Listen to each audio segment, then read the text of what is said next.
Hey, welcome to the Wandering Sword. Didn't mean to scare you so much there. These kind of creepy hands, still getting used to them. So today we're talking about the Nightmare on Elm Street, or Freddy Krueger. So you may have seen it before. He's literally a dream demon. He can haunt you in your dreams and kill you there while you sleep. So you really don't have much of a reason or feasible way to fight him. But we're not going to talk about that today. We're mainly going to talk about his weaponry. So Freddy was most of the time chasing people through their dreams with his claw hands. So you think about that, I mean, that's, well, they say it's kind of hard, you gotta be careful. It's an appendage that's not really, you can't use it to pick up much things. It's pretty much a weapon attached. You have to use the other parts of your body. So that in itself is pretty scary.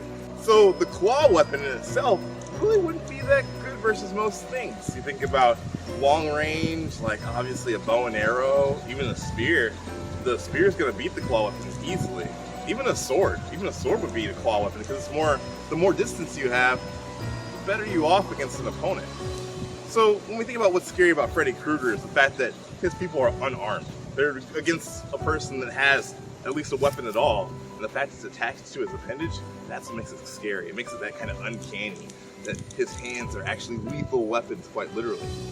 Other movies that we think about that have claws or used, obviously, you think about Wolverine. No way, Wolverine. We've got a job to do first. I go where I wanna go.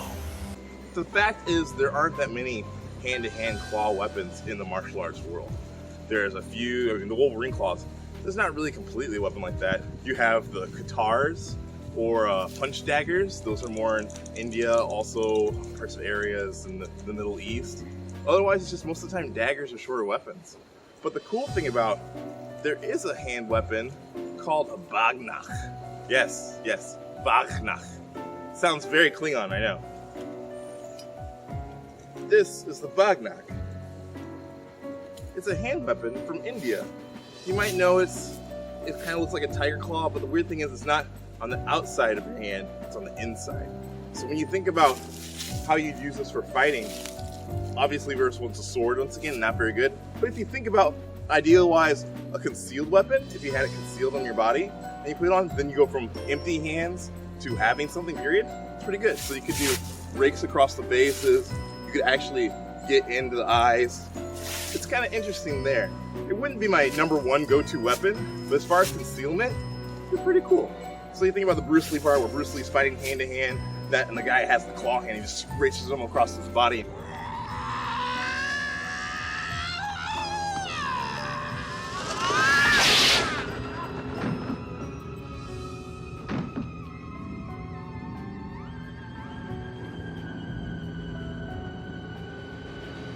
That's the difference between, because metal versus flesh, metal always wins. It doesn't have to be super sharp.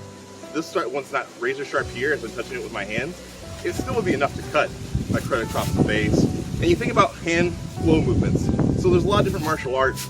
I know we're talking about the Wandering Sword here where we talk more about weapons, but there's martial arts where you're fanning blocks. If someone punches you, you're fanning, you can punch this way blocks. This would be something where you're fanning, then you're raking, where you're cutting, where it's very interesting. So we're going to show you a little bit of application of the Bagh Nakh, and we'll go from there.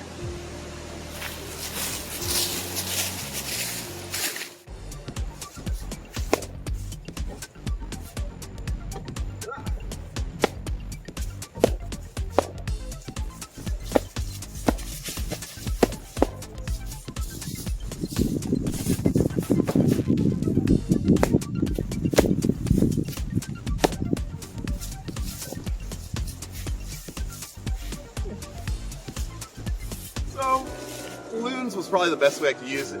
It wasn't sharp enough to actually cut bottles. Couldn't cut bamboo with this wise, with what I had here.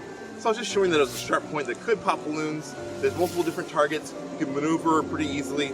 It's a more maneuverable weapon. So, all in all, Bagh Nakh has been one of those weapons I've always wanted to have. Now I finally have one. I kind of respect its origin. Once again, coming from India, it's very interesting. It makes me think about tigers, like tiger claws. So it seems like it's an animalistic interpretation for humans to give themselves a weapon that animals are used to having.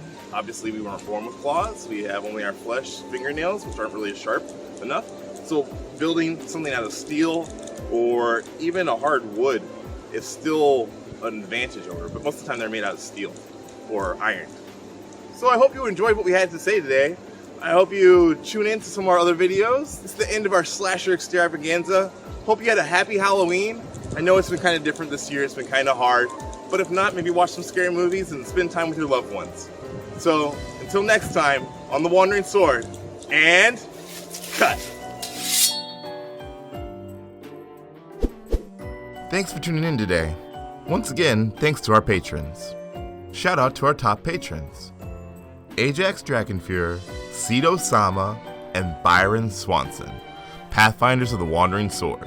And remember, if you like what you see, like, comment, and subscribe. Wander on.